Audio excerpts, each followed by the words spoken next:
ನಮಸ್ಕಾರ ವೀಕ್ಷಕರೇ. ಮನೆಯ ಮುಂದೆ ಒಂದು ಸುಂದರವಾದ ಕೊಳವನ್ನು ಮಾಡುವುದು ಹೇಗೆ ಅಂತ ನೋಡೋಣ ಬನ್ನಿ.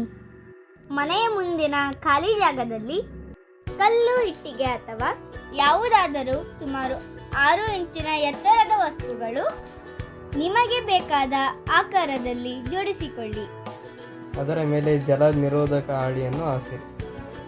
ಸುಮಾರು 4 ಇಂಚಿನಷ್ಟು ನೀರನ್ನು ತುಂಬಿರಿ. ಈಗ ಈ ಚಿಕ್ಕದಾದ ಕೊಳವು ತಯಾರಾಯಿತು.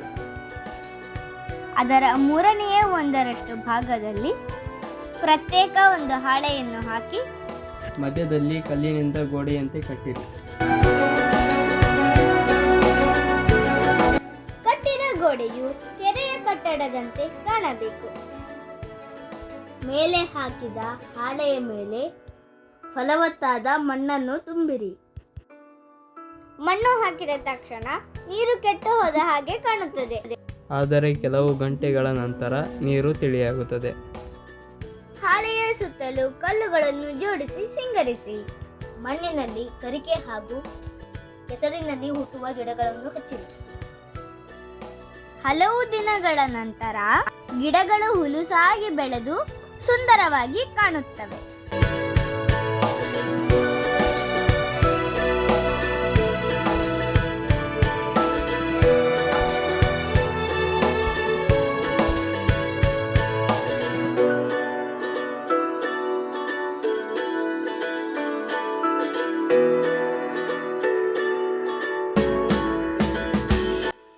ಹೊಲದಲ್ಲಿ ವಾಟರ್ ಲೇಟೀಸ್ ಅಥವಾ ಅಂತರಗಂಗೆಯಂತಹ ಜಲಸಸ್ಯಗಳನ್ನು ಹಾಕಬಹುದು.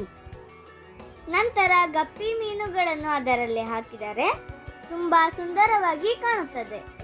ಈ ರೀತಿ ಮಾಡಿದರೆ ಪಕ್ಷಿಗಳು ಕೂಡ ನೀರು ಕುಡಿಯಲು ಮನೆ ಬಾಗಿಲಿಗೆ ಬರುತ್ತವೆ. ಪ್ರಕೃತಿಯ ಸೌಂದರ್ಯವನ್ನು ಮನೆಯ ಬಾಗಿಲಲ್ಲಿ ಸವಿಯಬಹುದು. ನೀವು ಕೂಡ ಇದೇ ರೀತಿ ಮಾಡಿ ಪ್ರಕೃತಿಯನ್ನು ಉಳಿಸಿ. ಈ ನಮ್ಮ ವಿಡಿಯೋ ನಿಮಗೆ ಇಷ್ಟವಾಗಿದ್ದಲ್ಲಿ ಲೈಕ್, ಶೇರ್ ಮತ್ತು ಸಬ್ಸ್ಕ್ರೈಬ್ ಮಾಡಿ. ಧನ್ಯವಾದ.